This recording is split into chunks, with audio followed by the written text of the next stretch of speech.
You're 16, kneeling on cracked asphalt at the end of your parents' driveway, holding a $40 bag of cold patch from Home Depot. You sweep the loose stone out of the pothole and square the edges with a flat shovel. It's the last time asphalt is ever cheap for you. 30 years later, you sign a purchase agreement in an air-conditioned conference room. The number on the signature page is $654 million, paid in cash on a Tuesday. Between the broom and the pen, 850 people died inside American work zones in a single year, and most of them never wore a vest. You'll hold the stop-slow paddle in traffic, loot hot asphalt at 300 degrees, and run a breakdown roller behind the paver. This is every level of road construction in America, and what the climb actually costs a person. If you like breakdowns of how careers actually progress, like and subscribe so you don't miss the next one. Level 1. The driveway. You're 16 and nobody is paying you a cent. The pothole at the mouth of the driveway has been there since March, and every car that comes home drops into it and climbs back out. You watch the repair video twice, once straight through, once with your thumb dragging the scrubber back. The bag of cold patch runs $40 at the hardware store, which is less than a contractor charges just to drive out and look at the hole. Cold patch is the one asphalt product that needs no heat, so you cut the sack open with a utility knife, and the mix is already wet with binder. You sweep the crater out with a push broom until the bottom runs dry and gray. You square the edges with a flat shovel, cutting the crumbled lip back until the blade rings on pavement that's still sound. Loose material is the enemy in this whole trade. You pour the patch in. You overfill it a half-inch proud. You tamp it with a hand tamper until your shoulders quit on you. Then you back the family sedan over it, forward and back, until the surface stops moving under the tire. You sweep the spill into a wheelbarrow, and you squeeze crack filler into the long seam by the garage door. You skip the tamping on the second hole, because it's small and the light is going. 2 weeks of rain later, the aggregate ravels out across the apron, and you end up sweeping the same driveway twice. So you do the third one properly, cleaned and squared, and overfilled and tamped and driven. It's still there in April. The driveway is quiet. Your hands stay black in the creases for 4 days, and the tar smell never comes out of the gloves. Your mother notices the patch before she notices that you did it, which is the correct order of operations. Nobody explains that asphalt is compacted, not poured. You learn that the way everybody learns it, by watching a bad patch come apart in your own driveway. Now you start seeing pavement everywhere. Longitudinal cracks along the county road, a sunken utility cut at the light, the patch outside the school already raveling at its edges. Then you turn 18. The state highway contractor's posting doesn't ask for experience, a diploma, or a trade. It asks whether you can stand facing traffic all day and not move. Level 2 pays you to do exactly that. Level 2. The flagger. The job pays $15 to $25 an hour and hands you an octagon on a stick. Stop on one face, slow on the other. You get a hard hat, a high-visibility vest, and a two-way radio on a channel with exactly one other person listening. The crew sets up the workspace, and you set up everything in front of it. The road work ahead sign goes out first, far enough back that a driver still has room to do something about it. Then the cones, walked out in a taper that pulls traffic out of the closed lane. Then your station, 100 feet ahead of the workspace, on the gravel shoulder, facing the cars. Then you turn the paddle and you hold it, and that is the entire job. Federal rules run all of it. The safety code requires a trained flagger, and the traffic manual specifies the paddle down to the height of the letters. You set the taper too tight on your second morning. The traffic control supervisor walks it back out cone by cone while you carry them, and you never do that twice.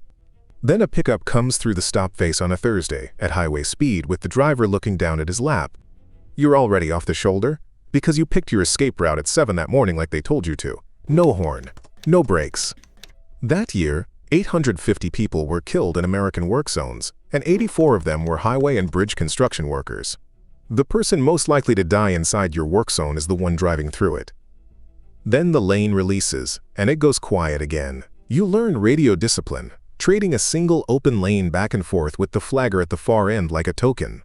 A paving manager for a city transportation department says she likes to mentor her people into new directions. Somebody like her is the reason a cone setter ever becomes a crew lead. Your first check clears on a Friday, and you cash it at the grocery store and keep the stub in the glove box. You pay for the flagger certification course out of pocket, and the card goes in your wallet behind your license. You stop watching drivers' faces and start watching their front wheels. The boredom is the dangerous part of the day. Level 3 puts a tool in your hands that weighs a great deal more. Level 3. The laborer.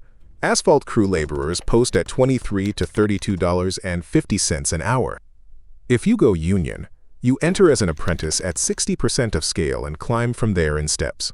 The laborer's apprenticeship runs roughly 4,000 on-the-job hours plus classroom before anybody calls you a journey worker. That is the whole credential. Hours. The mix leaves the plant at 300 degrees and arrives in a covered dump truck, still steaming when the tarp comes off. You work behind the paver, and everything you touch is hot.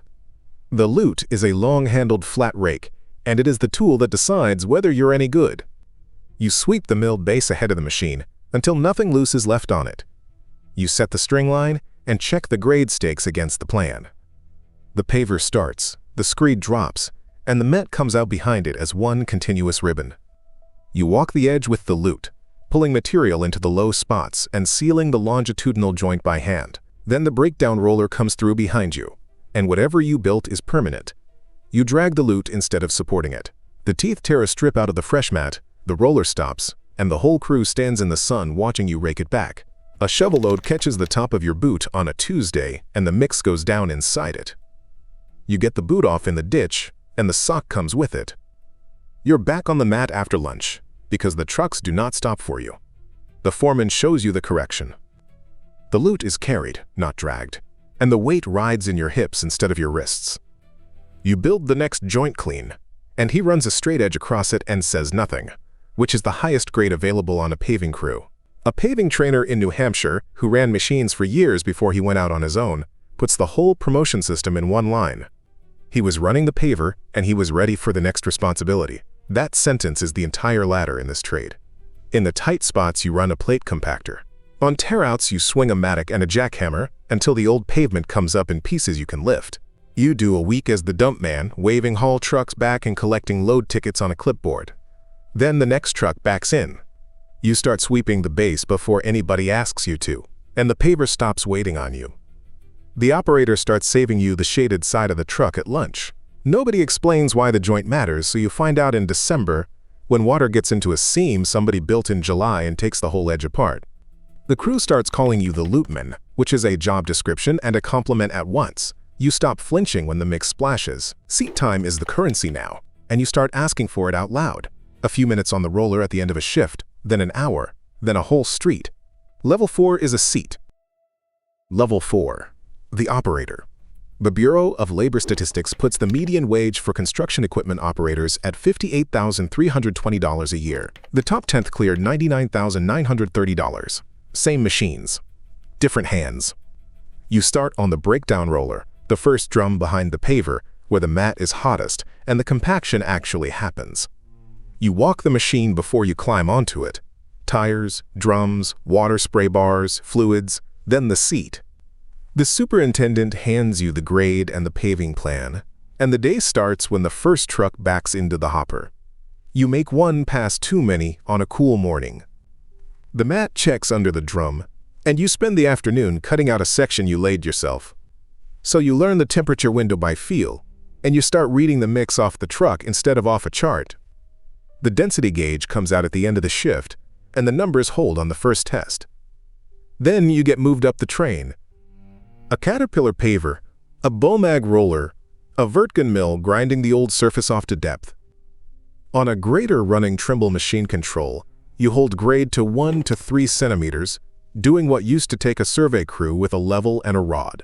The operating engineer's apprenticeship is the formal way in, thousands of documented hours in a seat, every one of them signed off. One paver operator asked an asphalt industry artificial intelligence tool how many haul trucks he would need to keep a full day of laydown from ever stopping.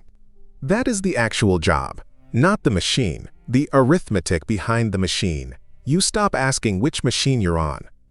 The city puts you on finish roller for a downtown resurfacing, where every car in the county will drive on your work by Monday, and you leave a mile of mat behind you without a single drum mark. Nobody says anything about it. You drive past it for years. The next step isn't a bigger machine, it's the back of the paver, and almost nobody gets there quickly. Level 5 is the screed, and the screed is the job. Level 5. The screed operator. Paving foreman postings advertise up to $55 an hour, and the seat you want doesn't come with a seat.